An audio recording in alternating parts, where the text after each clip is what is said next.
চশমা museum, a house of world class, Jaltank মোড়, Berhampore modern হোটেলের সামনে। বহরমপুরে তৃণমূল কংগ্রেসে বড়সড় ভাঙন ধরিয়ে একাধিক নেতা ও কর্মী আনুষ্ঠানিকভাবে জাতীয় কংগ্রেসে যোগদান করলেন। বহরমপুর জেলা কংগ্রেস কার্যালয়ে প্রাক্তন সাংসদ অধীর রঞ্জন চৌধুরীর হাত ধরে তৃণমূল যুব ও শ্রমিক সংগঠনের এই কর্মীরা দলে যোগদান করেন। এই যোগদান কর্মসূচিতে অধীর রঞ্জন চৌধুরী জানান, আগামী দিনে ব্লক স্তরেও এই ধারা অব্যাহত থাকবে। ভুল সিদ্ধান্ত শুধরে নিয়ে সাধারণ কর্মীদের জন্য কংগ্রেসের দরজা সবসময় খোলা থাকবে বলে তিনি আশ্বস্ত করেন। কংগ্রেসের দাবি, এই দলবদলের ফলে মুর্শিদাবাদ জেলার রাজনৈতিক সমীকরণে এক নতুন বার্তা তৈরি হলো। তবে এই বড়সড় ভাঙনের বিষয়ে তৃণমূল কংগ্রেসের পক্ষ থেকে এখনো কোনো প্রতিক্রিয়া মেলেনি। পার্লামেন্টের বিরোধী দলনেতা ছিলেন, তিনি শ্রমিকদের হয়ে কথা বলেছেন, আমাদের লেবারের হয়ে কথা বলেছেন, গরিব মানুষের হয়ে কথা বলেছেন, সঠিক কথা বলেছেন, সবসময় অন্যায়ের প্রতিবাদ করে গেছেন, অন্যায়ের বিরুদ্ধে লড়াই করে গেছেন। এতদিন আমরা আপনারা দেখেছেন জয়েনিং করছে তৃণমূল দলের বিভিন্ন স্তরের নেতা, কর্মী, ছাত্র, যুব, তারা যোগদান করছে। আজকে দেখলেন আপনারা পার্টি অফিসে এসে শ্রমিক সংগঠন যারা মূলত তৃণমূলের নেতৃত্বে চলতো, আজকে তারা যোগদান করছে। তাদের শ্রমিকদেরও মোহভঙ্গ হয়েছে তৃণমূলের প্রতি, এবং তাদের মনে হয়েছে কংগ্রেসের সঙ্গে সহযোগিতা করা, কংগ্রেসের সঙ্গে রাজনীতি করানো দরকার। এই আত্ম উপলব্ধি সারা মুর্শিদাবাদ জেলা জুড়ে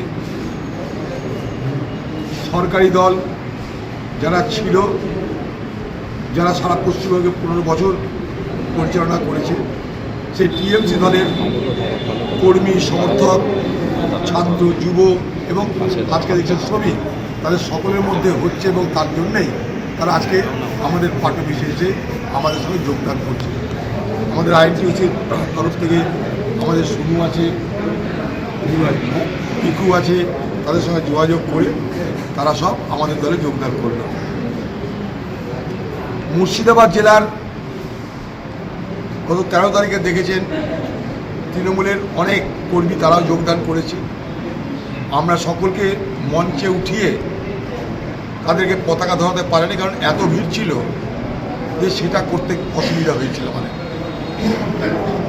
আগামী দিনে তাই বলতে চাই, যারা সেদিন আমাদের কংগ্রেস দলে যোগদান করেছেন সেই সমস্ত তৃণমূলের নেতা কর্মীদের, যে কংগ্রেস দল আপনাদের স্ব ক্ষেত্রে মর্যাদা সম্মান দেবে, আপনারা আমাদের হাত থেকে সহযোগী। মুর্শিদাবাদ জেলায় বাকি যারা তৃণমূলের কর্মীরা আছে তাদেরকেও বলবো যে তারাও যেন আগামী দিনে কংগ্রেসে যোগদান করার কথা ভাবে। তৃণমূল দলের সমস্ত চোর বাটপার, দুষ্কৃতিকারী, দুর্নীতিকারী তাদের কথা আমি বলছি না। তৃণমূল দলে যারা সাধারণ কর্মী, যাদেরকে মনে হবে যে কংগ্রেস দল তাদেরকে গ্রহণ করতে পারে, সেই এলাকায় কংগ্রেস কর্মীদের সমর্থন নিয়ে, সেই এলাকার মানুষের মতামত নিয়ে আমরা আগামী দিনেও তাদেরকে যোগদান করাবো এবং কংগ্রেস দলকে শক্তিশালী করব। তাই 13 তারিখ থেকে যে জয়েনিং হয়েছে আমাদের, সেই জয়েনিং অনেক দিন ধরেই মুর্শিদাবাদ জেলায় চলছে।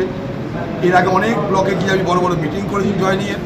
13 তারিখেও আমরা কিছু তৃণমূলের নেতাকর্মীকে আমরা জয়েন করানোর চেষ্টা করেছিলাম, সুযোগ পাওয়া যায়নি পতাকা ধরানোর। আগামী দিনে ব্লকে ব্লকে গিয়ে আমরা তৃণমূলের সেই সমস্ত কর্মী যারা জয়েন করতে চাইছে আমাদের দল, তাদেরকে সাদর অভ্যর্থনা জানার জন্য আমি বা আমাদের নেতৃত্ব মনোজ চক্রবর্তী, জেলা সভাপতি, স্থানীয় ব্লক নেতৃত্ব সবাই মিলে সেখানটায় যাবে। তাই মুর্শিদাবাদ জেলায় তৃণমূল দলের যারা ছিল, সেই যে বৃহৎ ভাঙন ঘটছে, সেই ভাঙনে কিন্তু কংগ্রেস দলের দিকে সেই এক নতুন প্রবাহ আসছে যোগদানের এই নতুন প্রবাহে, নতুন উৎসাহে, নতুন উচ্ছ্বাসে আগামী দিনে কংগ্রেস দল আরও বড় আকার নেবে, আরও বেশি শক্তিশালী হবে।